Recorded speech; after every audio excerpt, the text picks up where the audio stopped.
The question becomes, did the Browns overpay to get Deshaun Watson? A guy with a little bit of perspective, Brandon Marshall, former NFL wide receiver for a number of years, on the topic of did the Browns overpay? It's rare that you ever see a quarterback on the market. Okay. You don't give up franchise quarterbacks. Let's ignore. First of all, he requested a trade out of Houston and sat out until they traded. They forced his hand. But let's ignore that part for a second.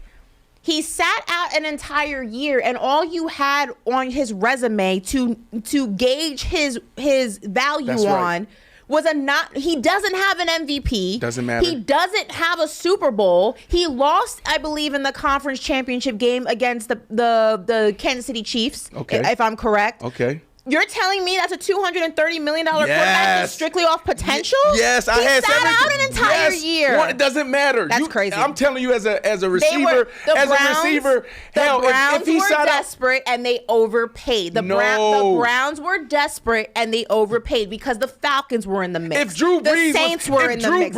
The Dolphins were in the mix. They overpaid for him.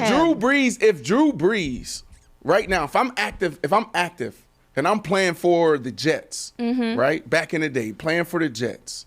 And we have no quarterback. We got Zach Wilson as our only option, okay? And Drew Brees comes out and say, hey, I'm coming out of retirement. The 45-year-old Drew Brees, however old he is, he says he's coming out of retirement. I'm going to say give him whatever he wants. And with that, let's welcome in Tim Bielik from the Plain Dealer, cleveland.com. Tim, that's a wide receiver's perspective of how important the quarterback position is, and he's being completely honest. Yeah, I mean, if you want to know the value of a quarterback, ask any receiver, what his life is like without having that elite quarterback.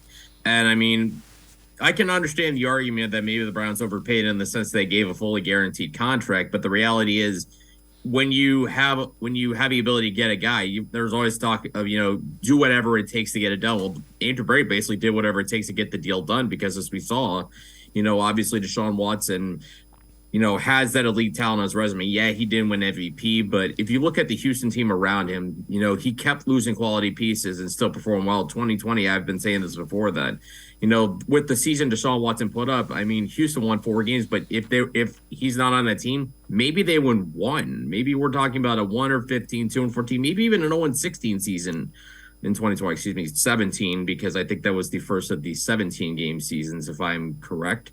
So you look at the talent there, it's a gamble, no question, because you're giving up 3 first-round picks. You're giving Deshaun Watson an unprecedented contract, but it was either that or, trust in Baker Mayfield, and we saw just how, he really has not been able to match what he did in 2020, just isn't the guy anymore. And you'd rather take the chance that Deshaun Watson, after, 2 years of almost not playing, can become the guy at some point early in the contract versus, having to try and find that guy again, because at least with Watson, that there's proven high-level quarterback play within his resume. Yep, you either have that quality quarterback or you're always looking for it. There really isn't an in-between.